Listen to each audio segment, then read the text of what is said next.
मां को दर्शन कले सकल मनोवांछा पूर्ण हुए बोली मध्य नजीर अछि। विधि अनुଯାयी एही मंदिर भितरे मांकर पीठ सामने मांकर जोनी पूजार व्यवस्था रही। सप्त देवतांक नाम रे 7 कलशर स्थापना करा जाइछि।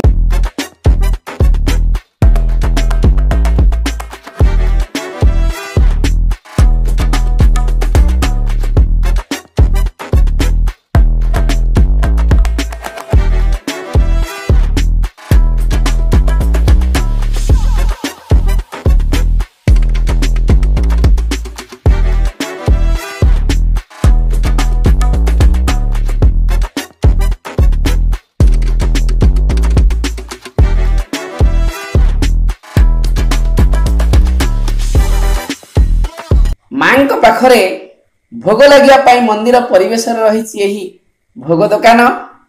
मां पाखरे साधारण भावे नड़िया कदली एवं कोरा खई इत्यादि भोग लगी करा जाई थाए बंधुगण।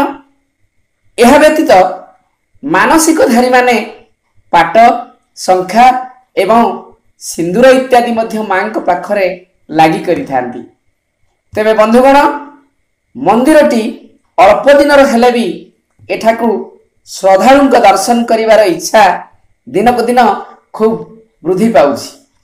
आपण भी समय बाहर करी थरे एठाकू आसी मांकर दर्शन करी तांकर कृपा लाभ करी जानतु ना।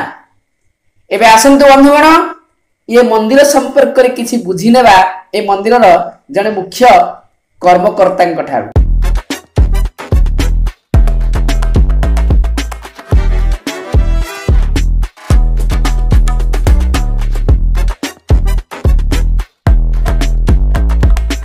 आज्ञा मां को मंदिर केबे प्रतिष्ठा हला से संपर्क रे टिके कहिबे।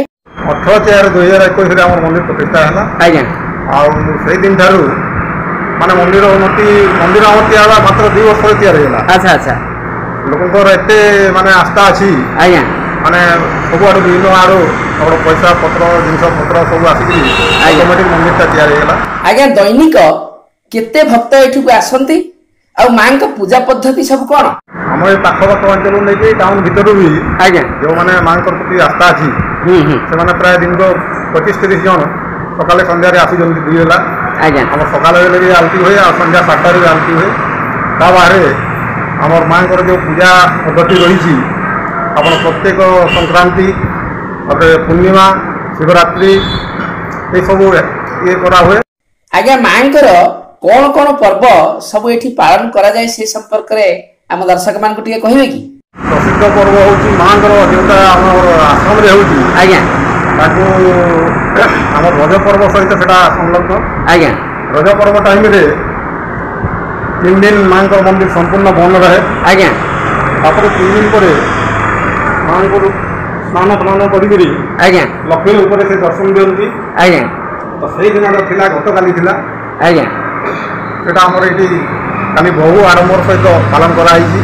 सब भक्तालु आसिक दर्शन करी मांकर आशीष लाभ करी।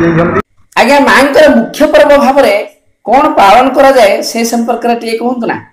हां मुख्य पर्व हला रज पर्वटा। आज्ञा मांकर बसुमती स्नान जोटा कहा जाए। आज्ञा सेटा मांकर मुख्य पर्व।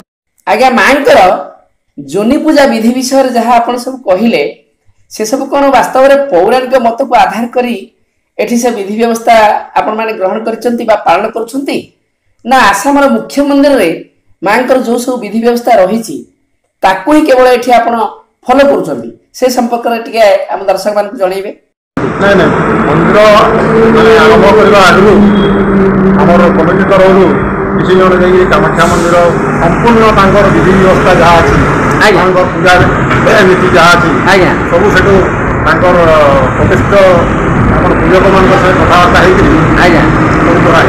आज्ञा से अनुसार ही आम मंदिर से हिसाब से करा। आज्ञा मां के पाखरे कौन सब भोग लगी थाए आ नड़िया कदली ए सब को छाड़ी किसी स्वतंत्र भोग इत्यादि लागिबार व्यवस्था एठी रहिची ना नहीं से संपर्क टिके कहिबे एवं भोग छड़ा आउ कौन सब एठी मां के पाखरे लागि करा जाए।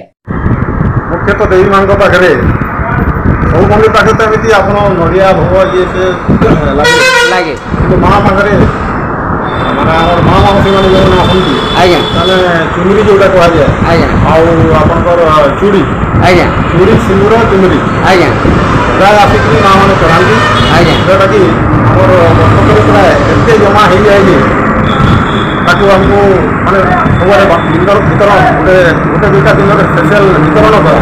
ଆଚ୍ଛା ହଁ ଆଜ୍ଞା କ'ଣ ଭାବୁଛନ୍ତି ଆଗାମୀ ଦିନରେ ଏ ମନ୍ଦିରର ଆହୁରି ଅଧିକ ଅଗ୍ରଗତି ହେବ ବୋଲି ଆପଣ କ'ଣ ଆଶାବାଦୀ ଅଛନ୍ତି?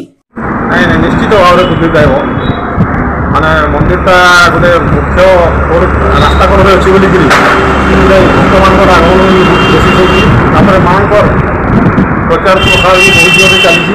ଆଜ୍ଞା ଲୋକମାନେ ଯେ ଯାହା ସାମ୍ନା ଭାବୁଛନ୍ତି ଆଜ୍ଞା ପୂର୍ଣ୍ଣ ହେଉଛି ସେଥିପାଇଁ ମାଆଙ୍କର ଉପରେ ବହୁ ଭକ୍ତଙ୍କର ଆସ୍ଥା ବହୁତ ବଢ଼ି ରହିଛି ନାଇଁ କି? ଆଜ୍ଞା ମାଙ୍କ ବିଷୟରେ ଆପଣ ଅନେକ କିଛି ତଥ୍ୟ ଦେଲେ ସେଥିପାଇଁ ଆପଣଙ୍କୁ ଆମ ଚ୍ୟାନେଲ ତରଫରୁ ବହୁତ ବହୁତ ଧନ୍ୟବାଦ। ତେବେ ଆମର ଏ ଚ୍ୟାନେଲକୁ ଦେଖୁଥିବା ଅଗଣତି ଦର୍ଶକମାନଙ୍କ ପାଖରେ ଆପଣ କି ବାର୍ତ୍ତା ପହଞ୍ଚାଇବାକୁ ଚାହାନ୍ତି ଶେଷରେ କ'ଣ ଆପଣ କହିବେ ସେମାନଙ୍କୁ ସେ ସମ୍ପର୍କରେ ଆପଣ ଆମ ଦର୍ଶକମାନଙ୍କୁ ଟିକେ ସଂକ୍ଷେପରେ କୁହନ୍ତୁ। ମାଆଙ୍କ ପ୍ରତି ଭକ୍ତମାନଙ୍କର ଯେତେ ଆସ୍ଥା ଅଛି ମୁଁ ଭାବୁଛି ଆପଣମାନେ ଯେଉଁମାନେ ଆମର ଏଇ ଭିଡ଼ିଓରେ ବି ଦେଖିବେ ନିଶ୍ଚୟ ମାଆଙ୍କ ପ୍ରତି ଆକର୍ଷିତ ହେଇକି ଆମ ମନ୍ଦିରକୁ ଥରେ ହେଲେ ଦର୍ଶନ ନିଶ୍ଚୟ କରିବେ ସେଇଟା ମୋର ଆଶା। ଆଉ ମାଆଙ୍କର ମହିମା ପ୍ରସାର ହେଇଥିଲେ ଆମେ ସମସ୍ତେ ବହୁତ ଖୁସି ହେବୁ। ମୋର ଅନୁରୋଧ এই ଚ୍ୟାନେଲକୁ ଆପଣମାନେ ଦେଖିକରି ତାକୁ ସବସ୍କ୍ରାଇବ୍ କରନ୍ତୁ ଏବଂ ଲାଇକ୍ କରନ୍ତୁ ଏବଂ ମାଆଙ୍କର ଆଶୀଷ ଲାଭ କରନ୍ତୁ। ଧନ୍ୟବାଦ।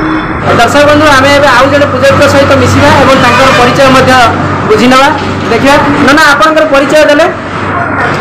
पंडित जयगोपाल सिंह जय माता कामाख्या।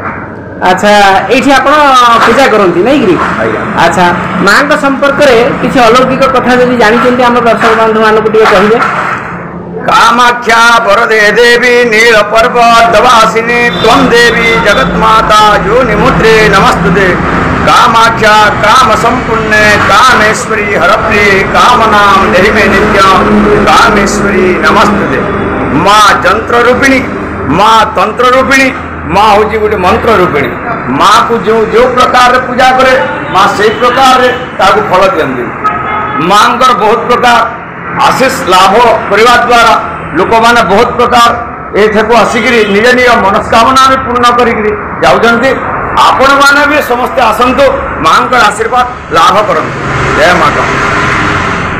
नहीं मोर प्रश्न थिला जे माँ संपर्क अलौकिकता किसी आपंकर जो अनुभव अच्छी आम दर्शक मान शुणेले भल हाँ। हाँ ये अलौकिक बहुत प्रकार अच्छी जो मैंने राति किए छेली हिसाब से देखुंट किए माँ बुढ़ी वेश देखुंट माँ को किए आउ अन्य प्रकार देखुंट माँ राति बहुत लोक स्वप्नादेश भी बहुत किसी कहते से आसिक मंदिर किसी कहते ये आसिक मुझे प्रकार भी जानी जहाँपर से गुप्त रखा पड़ी जेहेतु कामाख्या सब गुप्त नीति अनुसार पूजा। अच्छा पूजक महाशय आमर ये जो चैनल देखुचन जो दर्शक भाई माने भौणी माने सेमानु को आपण कौन कहिबे? बहुत जेहेतु दूर रे अच्छी आसाम टा जो माने भक्त माने कामाख्या जाई नहीं पारवार आसाम से माने ये संबलपुर बैदात नुआपाली आठापाली स्थित कामाख्या मंदिर प्रतिष्ठा है माँ एठारे आविर्भाव भी अच्छा बेले यही जगह को भी आसिक भक्त माने दर्शन करी निज निज मनस्कामना भी पूर्ण करी जातु बहुत संख्यार यहाँ सब्सक्राइब भी करूँ। ओके धन्यवाद पूजक महाशय आम आपण पाखु बर्तमान विदाय नौ बंधुगण आम बर्तमान आसलु संबलपुर रे कामाख्या देवी मंदिर को दर्शन कलु नर मान सहित कथा हेलु मंदिर संपर्क में बहुत कथा कथा हेलु आपण मैंने देखिथिबे गोटे थर ये संबलपुर माटी आसी माँ कामाख्या देवी दर्शन कर जातु माँ कृपा लाभ करतु एवं आपण मैंने ये चैनल को बहु संख्यार सब्सक्राइब करूँ। आपन को समस्त को पुणी थे धन्यवाद।